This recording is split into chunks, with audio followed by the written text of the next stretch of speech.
Seinasta fyrirlestri ætlum við að byrja á því að taka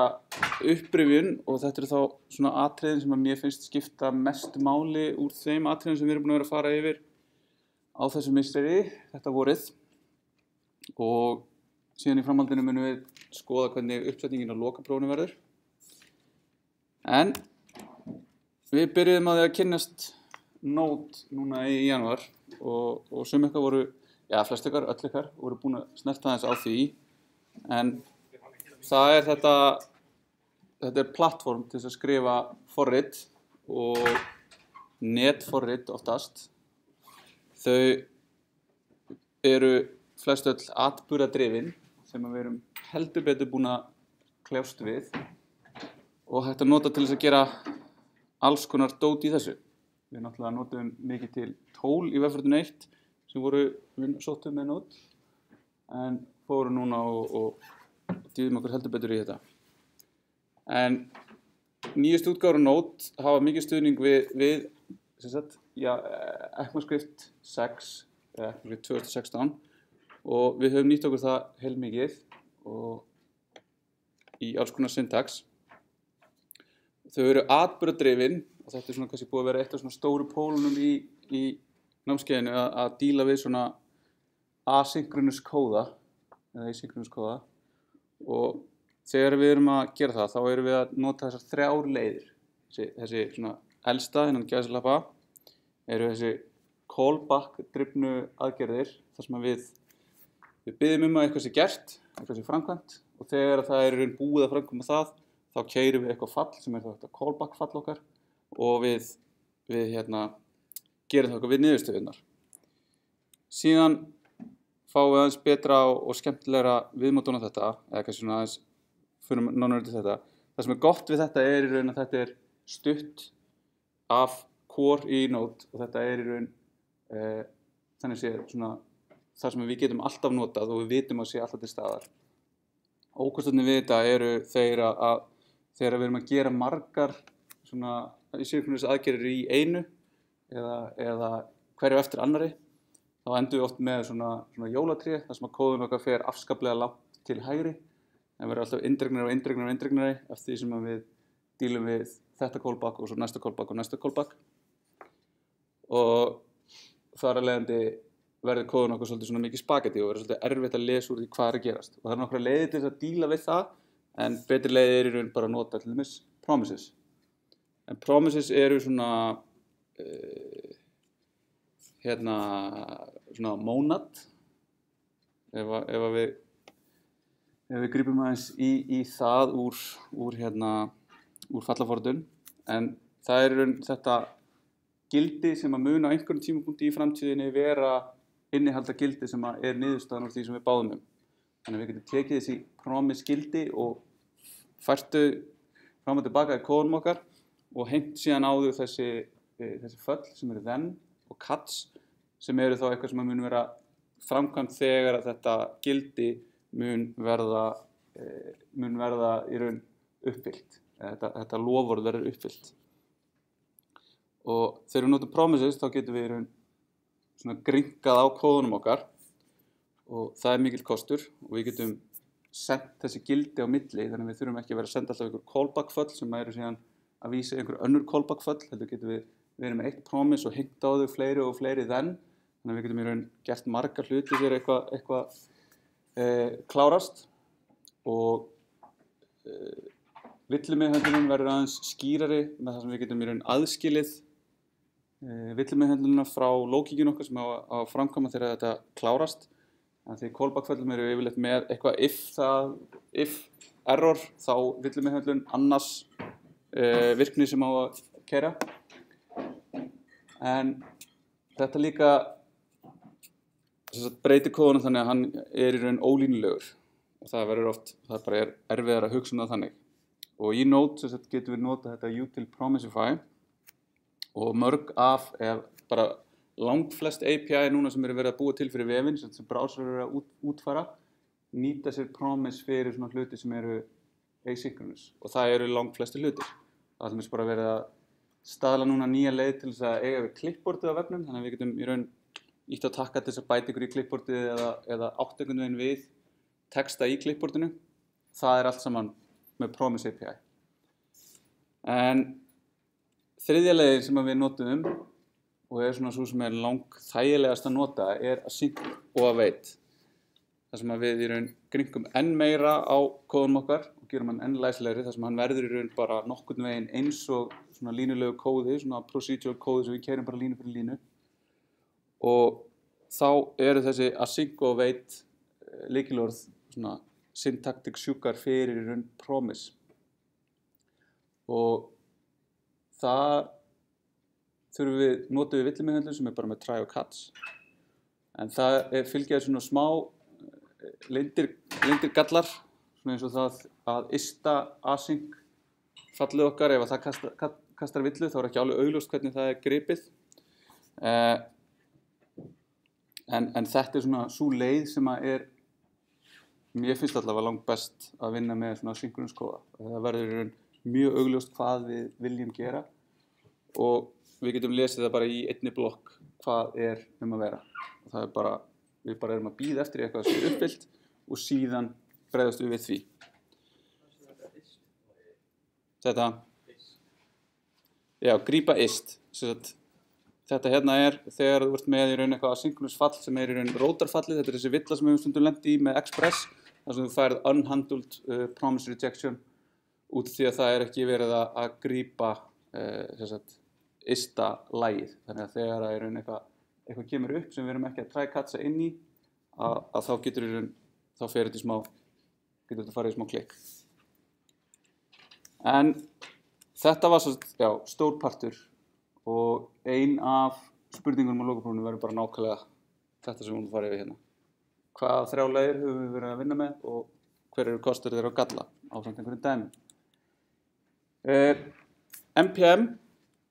við höfum notað helling af NPM módulum en við höfum aðeins snert á rétt svo á yfirborðinu. Það svo mikið af pökkum að úti og við höfum í raun notað NPM og Package Station til að skilgreina þessi dependency okkar sem gerir það verkum að við getum til dæmis sett upp verkefnin okkar auðveldlega á mismunandi vélum og á mismunandi þjónum og það ekkert mál fyrir okkur að fá eitthvað sem að keyra hjá okkur að það keyra á einhverju svo Heroku af því að við skilgreinum nákvæmlega hvað við erum að nota. Síðan ræddum við aðeins hvort að það sé einhverju ókostir á því að nota NPM og þessa módula og það eru mörg tilvik í sögunni, þessari löngu sögu sem spannar alltaf 6 ár sem NPM hefur verið til, að eitthvað hafi komið upp, það aðeins fleiri, 7 ár, 8 ár, eitthvað hafi komið upp þar sem einhver pakki klikkar, eða eitthvað buggur, eða eitthvað vulnerability, eða eitthvað bara, og mörg þúsund verkefni lenda í vandræðum. Og síðan það líka bara þessi spurning og pæling með það hversu mörg dependency eigum við að vera með í forritunum okkar.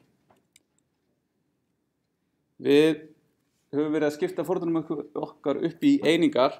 og ástæður þess eru í raun að það gerir það verkum að það mun auðveldara að hugsa forritið. Við erum í raun að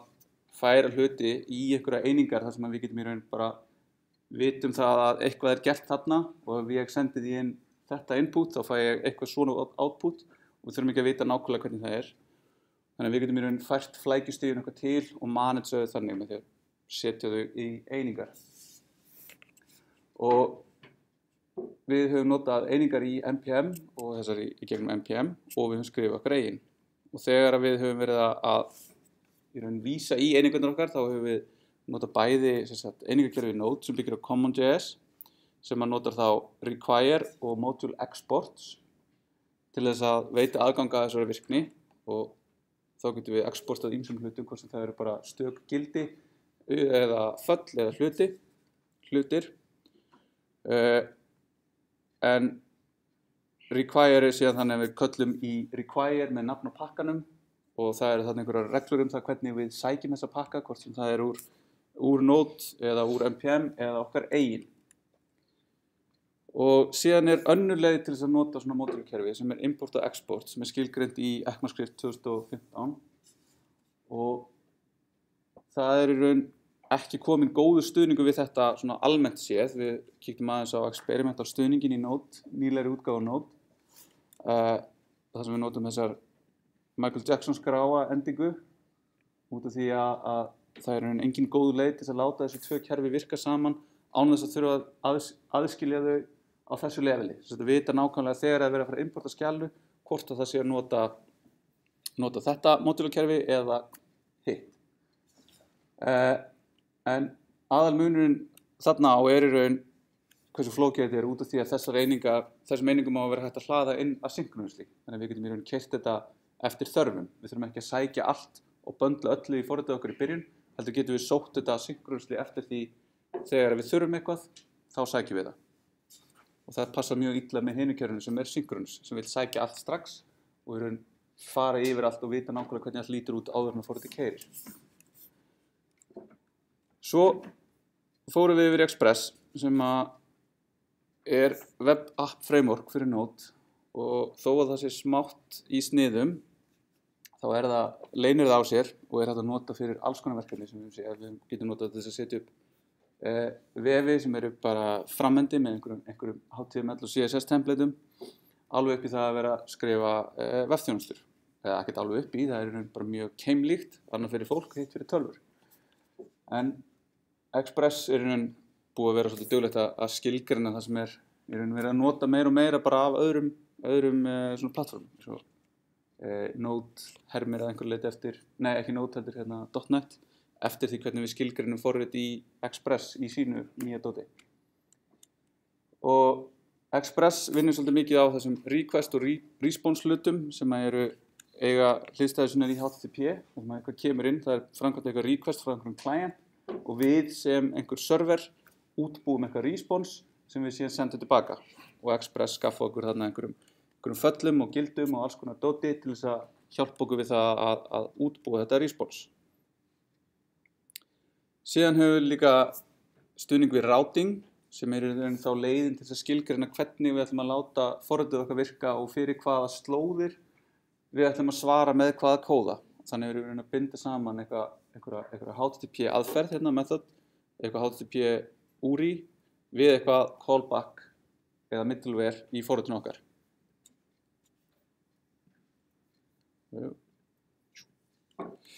Og þetta styður margar HTTP aðgerðir, en við notum mest get og post, snertum aðeins á patch, put og delete líka. Og svo er þetta að nota aðrar aðferðir til þess að eiga við allt saman. Og svo þegar við skrifum forrit í Express, þá erum við að nota þessi middleware, þar sem að þau hafa aðgang að því að kalla og keyra kóða fyrir requestið,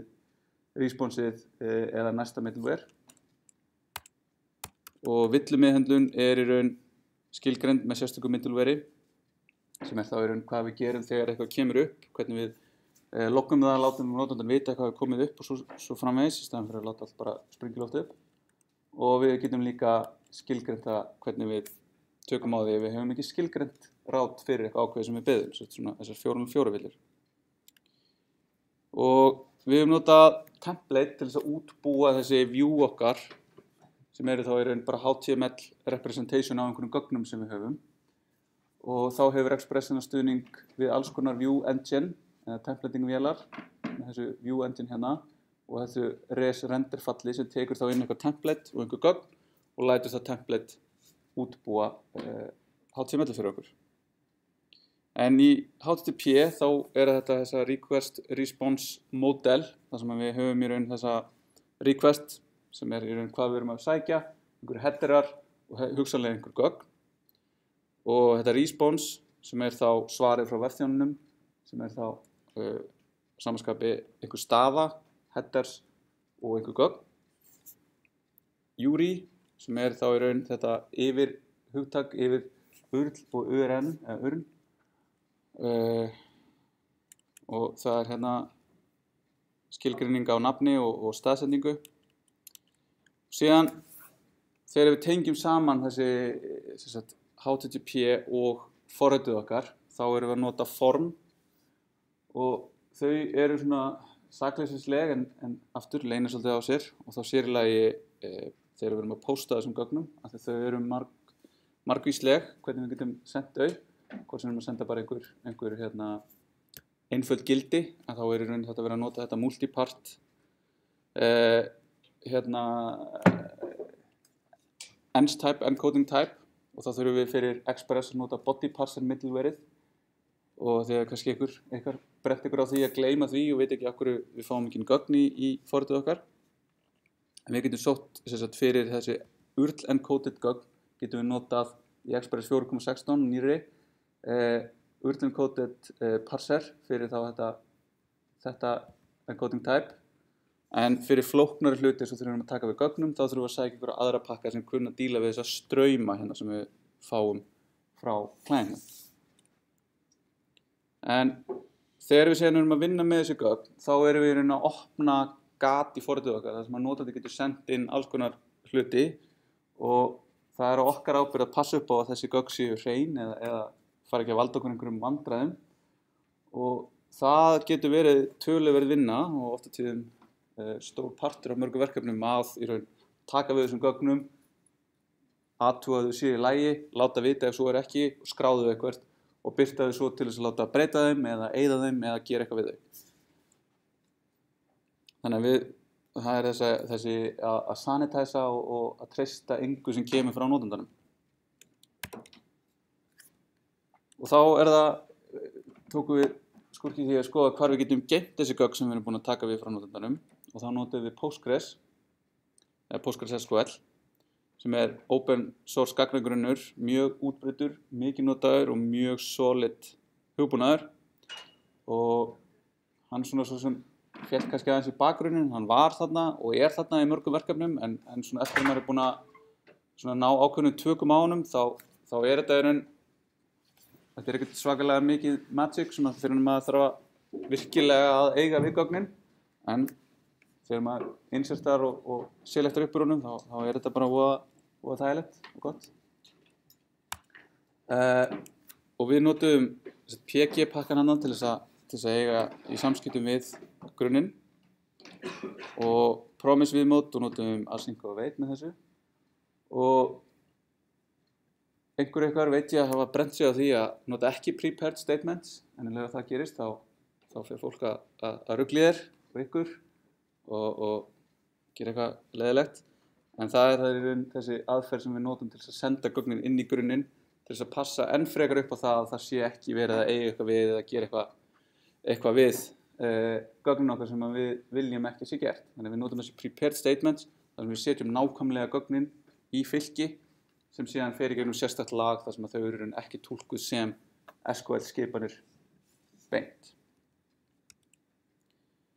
Og eftir þetta þá tókum við aðeins nánari yfirferð á OWASP eða á öryggi og þá sér í lagi listanum frá OWASP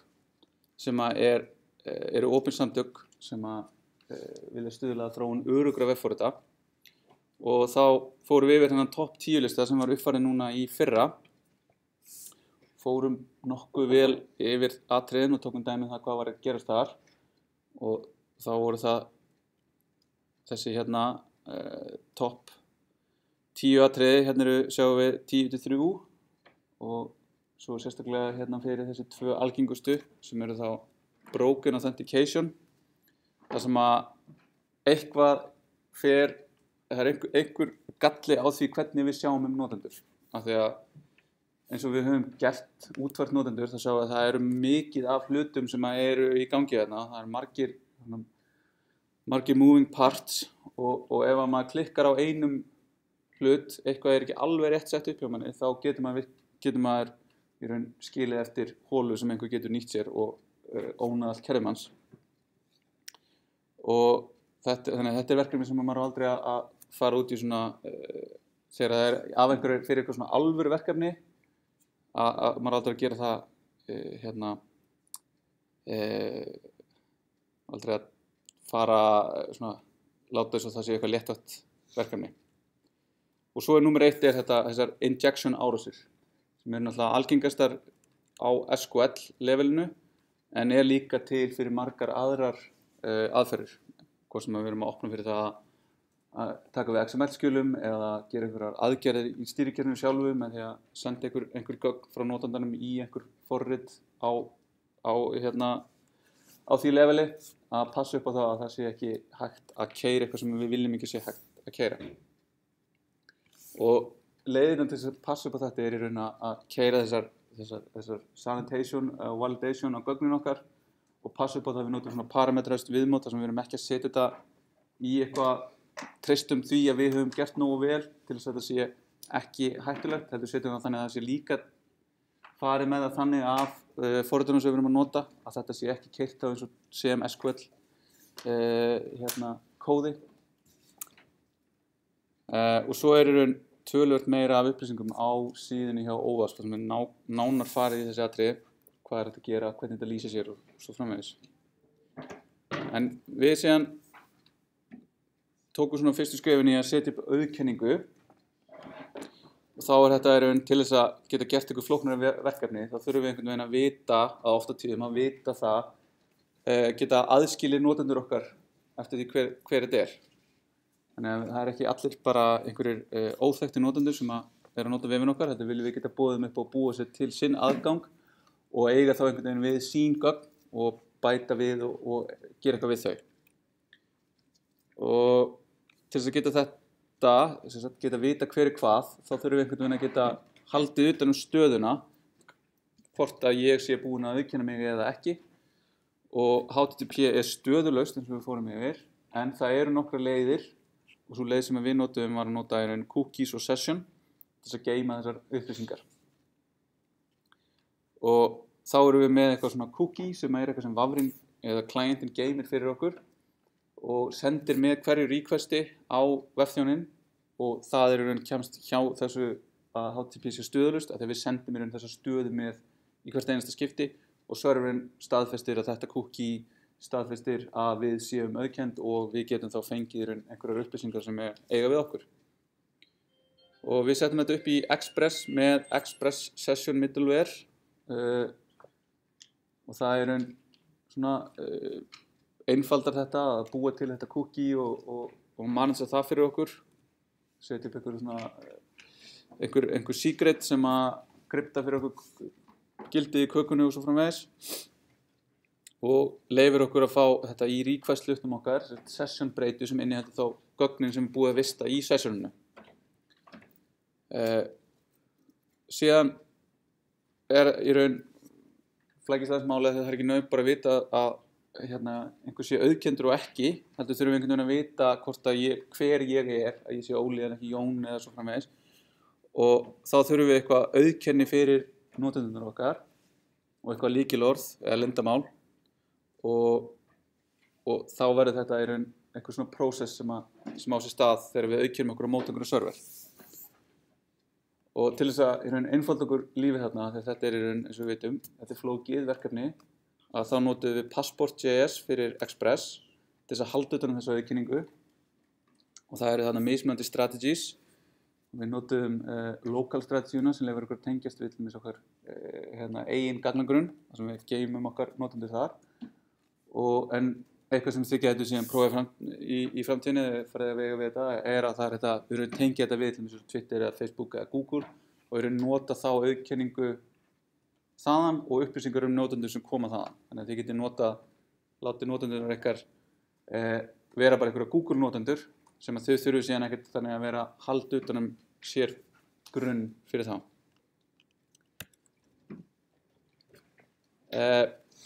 Heroku er afskaplega sniðugt og það er svona platform as a service og það leyfir okkur á tiltölulega á bara eins einfaldan hátt, ég hef aldrei notað neitt sem hefur gert þetta svona einfalt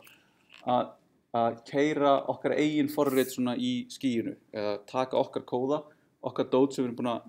búa til á okkar tölvum og gera það aðgengilegt fyrir aðra og gera það aðgengilegt fyrir aðra með í bara örfáum skrefum. Það er náttúrulega aðra leiðir til að gera þetta en þær flestar kosta smá pening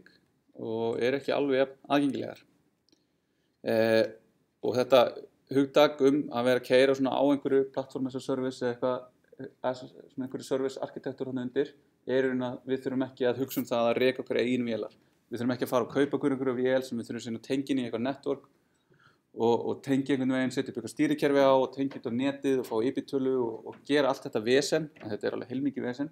heldur bara borgu við einhverjum fyrir það að sjá þetta fyrir okkur og einbeita okkur að því að skrifa hugbúnaðinn okkar. En Heroku keyrir hún á, eða svona í grunninn þannig að þetta 12-factor app sem eru 12 atriði sem að hjálpa okkur við að skrifa forrit sem auðvelt að reka og skrifa og í raun bara halda utanum og brúar þetta bil á milli development og operations sem oft kallað DevOps og það í raun þessi atriði, það sem kannski það helsta að við höfum verið að nota codebase okkar hefur alltaf verið í Git og við höfum notað Git til þess að deploya verkefnunum okkar hvort sem það á nýjar vélar hjá einhverjum öðrum í hópnum okkar eða á Heroku. Við skilgreinum dependencyin okkar, við höfum leiðir til þess að skilgreina configið okkar, hvar við erum að geyma upplýsingar eins og hvaða gagnagrunnur að nota á minni vél versus hvaða gagnagrunnur að nota á Heroku. Við erum með þessar backing services, þar sem við getum til dæmis bara fengið aðgang að Postgres-grunni eins og ekkert sé og við höfum þetta build, release og run þar sem við keyrum eitthvað build skref sem að býr til eitthvað pakka fyrir okkur sem síðan keyrður. Við höfum processa sem keyra forritin okkar, við bindum okkur við eitthvað ákveðið port, við skölum okkur með því að bæta bara við fleiri processum sem að geta keyrt kóðan okkar og já, svona nánari atriði. Síðan vefþjónustur, þar sem við fórum að hugsa það að skrifa hugbúnað fyrir aðrar vélar, eða þar sem við vorum í raun vélinn þegar við vorum að prófa þetta og sjá gögnin komið tilbaka sem JSON. En vefþjónustur byggja á þessu interoperability, þar sem við getum í raun átt í samskiptum á milli kerfa sem ekki manneskja sem getur notað huga sinn, ekki ennþá allavega. Tölvur hafa ekki sama capability og við til þess að draga fram eða svona gera ráð fyrir hvað eitthvað þýði, en við þurfum að vita nákvæmlega hvernig við tölum saman, þess að við getum talað saman yfir HTTP eða yfir TCP/IP eða eitthvað svoleiðis og síðan getum við tala saman og skilið hvað að vera í samskiptum okkar. En þá vitum við það að við erum að nota JSON og þegar við sendum svona hlut þá þýðir það þetta og þá getum við ídreikjum hann og við vitum að það eru villur eða þá að komi ekki villur og þá vitum við að þetta væri lægi því við fáum svona svar. Og til þess að hjálpa okkur við þetta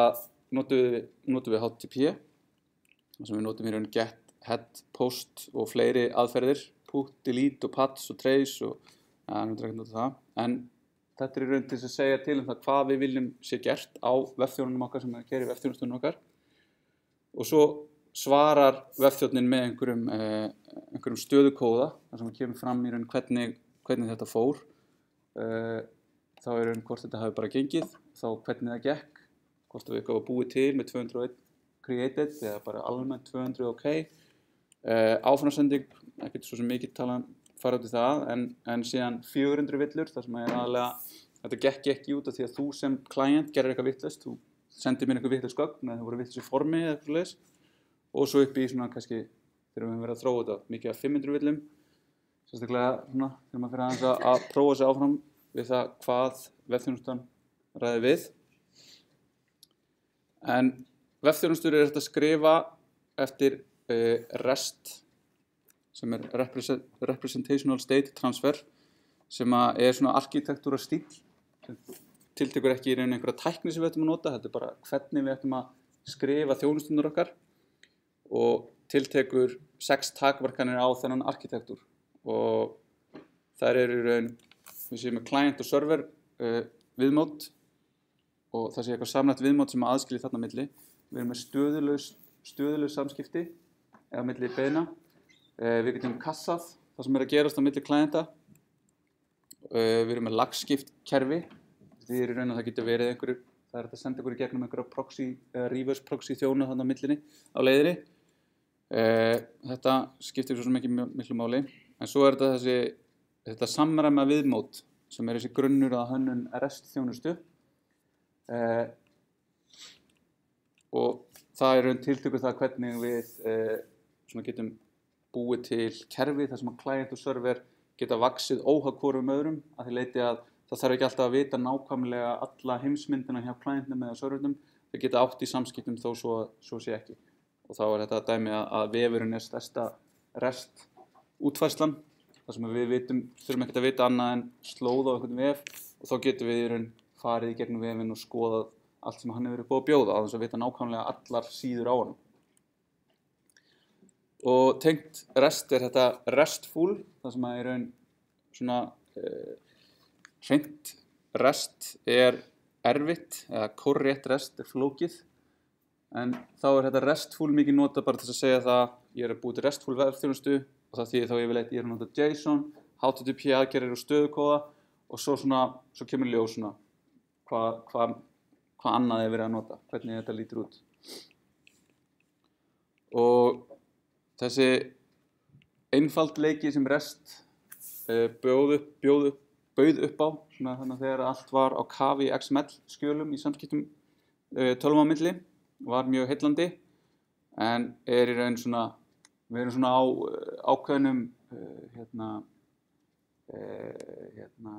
crossroads íslenskórið eitthvað núna þar sem í raun verið að tala það að REST sé ekki nógu gott og mikið verið að ýta GraphQL sem aftur eitthvað sem þið myndi kannski ef eitthvað finnst þetta áhugavert að skoða nánar. Það að tröllriða öllu þessa dagana.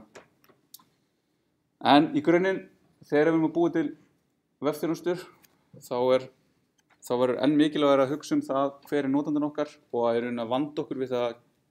halda samræmi og vera með skýr og góð svör þannig að það sé augljóst hvað sem að vera. Að þegar forritarinn á hinum endanum en þakka ykkur mikið eða bölva ykkur heilmikið ef það er ekki svo. Síðan tókum við nokkur atriði eins og paging þegar við erum að vinna með mikið af gögnum og viljum einhvern veginn birta þau, hvort sem er vefþjónustu eða á vefjum. Að við getum ekki birt allar færslurnar, þannig við þurfum einhvern veginn að skilgreina hvaða sett af færslum við ætlum að sýna. Og caching, hvernig við ætlum að bara yfirhuga hvernig caching í vefrum virkar og alveg niður í það að nota caching í okkar forritum, þar sem við getum í raun kassað einhverja hluti sem eru í raun flóknir í útreikningum eða eitthvað sem við sóttum eitthvað annað sem tekur langan tíma og þá caching í langflestum tilvikum notað til þess að stytta tímann sem það tekur frá því að eitthvað beiðni kemur inn þangað til eitthvað svar skilað tilbaka. Þannig að það að bíða eftir hlutum afskaplega leiðilegt. Og til þess að kassa þá notum við Redis sem svona NoSQL grunnur og býður upp á mjög margar aðgerðir til að gera mjög áhugaverð og flókin forrit sem ég sjálfur ekki prófað neitt mikið. Ég bara nota þetta svona frekar einfalt eitthvað gagnageymslu fyrir gögn og vinnur í skyndiminni nema við stillum hann á það að skrifa disk og því mjög hratt og við getum tengt saman margar vélar þannig að við getum í raun verið að nota þetta skyndiminni innræminni á mörgum vélum saman og búið til í raun mjög hröð forrit með þessu og við höfum notað þetta sem notum þetta í einu verkefni fyrir hluti sem mega gleymast og ef þeir hafa gleymst þá bara reiknum við þá eða sækjum þá aftur og geymum síðan aftur niðurstöðunar. Þá það oft þannig að við erum með eitthvað og þá hefur við þetta pattern eða eitthvað reikniritt sem að skilgreina það að við athugum hvort við eigum einhver gögn eftir einhverjum lykli í kassinu okkar. Ef svo þá bara skilum við því, við treystum það á kassið okkar muni bara renna út þegar það komið tími til þess að renna út. Ef það ekki til staðar, þá framkvæmum við dýraútrýninga eða sækjum gögn sem tekur langan tíma og setjum síðan niðurstöðuna í kassið og skilum niðurstöðunni. Þannig að næsta kall munir að nýta kassið í staðinn fyrir að framkvæma þetta dýradót. Og þetta til dæmis hægt að nota í scraping, þar sem það ekkert að skrapa gögn af vefnum, þar sem það ekkert endilega verið að vel séð að við sem að gera og margar fyrirspurnir á einhverja aðra vefi. Og þá getum við búið til okkar eigin gagnastruktúr úr svona óskilgreindum gagnastruktúr sem oft til staðar á vefnum. Og til þess að sækja gögn á milli vefja, þá til dæmis þegar við erum að skrapa einhverju eða bara sækja eitthvað á einhverju vefþjónustu, þá höfum við notað fetch sem í raun stöðluð leið eða staðlað af W3C til þess að í raun gera þessar HTTP beiðnir á milli client og server, þar sem að fetch þá representar clientin og gerir eitthvað request á einhvern server. Og þetta notum við bæði á í raun clientnum og þá getum við notað svona polyfill til þess að láta það virka á öllum browserum og síðan þetta til staðar eins og í Node þar sem við getum notað síðan aftur einhver önnur polyfill sem virka á servernum. Og við sækjum þá gögnin og síðan þurfum við að segja til hvort það er að parsa þau sem JSON eða sem texta eða sem binary gögn og vinnum síðan með gögnin sem koma tilbaka. Og þetta er dæmi viðmót, API sem er skilgreint þar sem öll svör eru promise. Og svo þurfum við að skrapa og ætlum að vinna úr gögnunum, þá þurfum við að gera eitthvað svona strengjaleikfimi eða nota eitthvað svona tól eins og Cheerio sem við notum. Já, og þá komum við nær okkur í tíma þar sem við fórum og erum búin að vera núna að dunda við okkur seinustu vikur að nota React til þess að gera eitthvað svona flóknari framenda verkefni. Og kannski bara rennum hratt ekki þetta þar sem þetta er svo nálægt okkur. Við erum að skilgreina þessa komponenta sem eru highly cohesive og loosely coupled. Við erum að nota JXX til þess að búa til tré þar sem við erum annarkvort með DOM element eða React element. Og við erum með declarative API, þannig að það virkar svolítið eins og við erum með HTML þegar við erum að skrifa React. Og þannig að við lýsum því hvernig UI-ið okkar á að vera og React passar upp á að það sé þannig. Og React notar one-way data binding, þannig að við erum að rendera ofta mörgum og það er svona hratt út af því að það er virtual DOM og reconciliation algoritmi þarna bakvið sem að gera þetta allt saman mjög hratt og gott. Og þessi komponentar okkar svona skiptum við viðmótun okkur upp í sjálfstæðar einingar og við notum props til þess að taka við gögnum inn í það og skilum React elementum. En props eru í raun read-only gögn sem koma inn í komponentar okkar og ef við viljum síðan halda um eitthvað sem að breytast þá notum við state og síðan getum við verið með þessi children sem sérstakt prop sem leyfir okkur að búa til tré af komponentum. Prop types leið til þess að passa upp á það að hlutinir propin okkar séu á ákveðinni gerð og state í raun eitthvað sem að komponent sér að öllu leyti sjálfust, þar að segja þá state í samhenginu við komponenta og við getum sett byrjunarsteiti í konstruktor eða í breytu á klassunum okkar. Við verðum að nota klassa komponent og getum breytt með this.setState og síðan í raun þetta flæði að það er alltaf þetta one-way data flow sem rennur niður tréð og við setjum í proppin á komponentum það sem á að fara inn í þau og gögnin flæða niður síðan höfum við þessar lifecycle methods þegar við viljum gera eitthvað ákveðið þegar það er búið að búa til komponenta eitthvað svoleiðis og atburðir í React eru svona þessi öðruvísi en virka mjög vel og þegar við erum að sækja gögnin þá getum við notað fetch og það er sem við hefum notað og notað create React app og sync og await og þetta er voða næs að nota þetta allt saman og svo þegar við erum að sækja þessi gögn þá þurfum við yfirleitt að hugsa um þessi 3 state þegar við erum alltaf í React eða oftast með svona single page app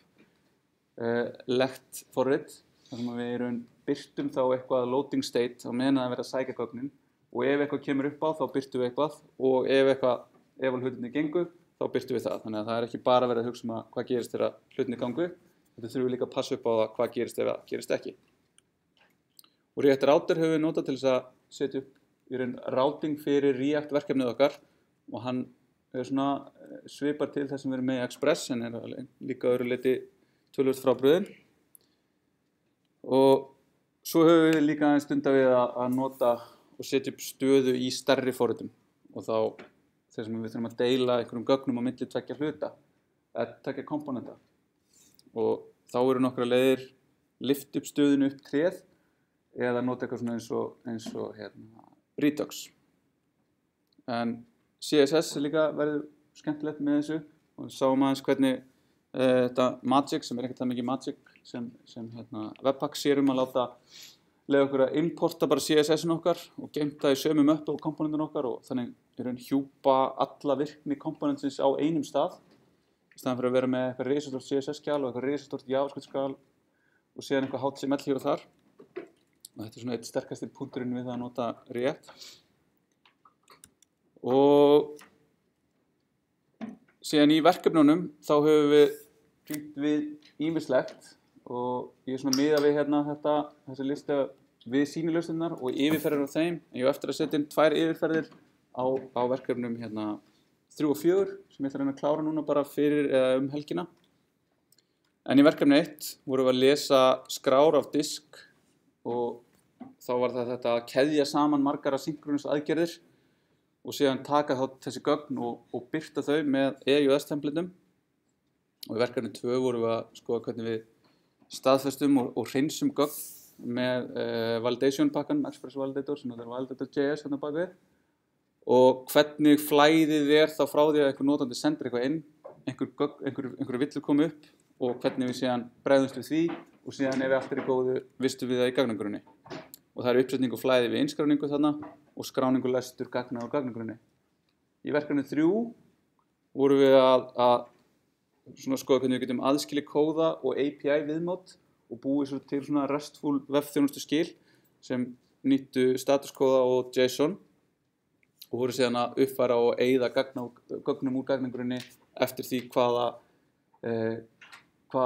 vefþjónustan var beðin Í verkefni 4 vorum við að skrapa gögn og notuðum Redis til þess að kassa þau og Fetch til þess að sækja þau síðan og skrapaðum með Cheerio og vinna úr þeim. Og síðan í verkefni 5 uppsetning á React verkefni og allir út!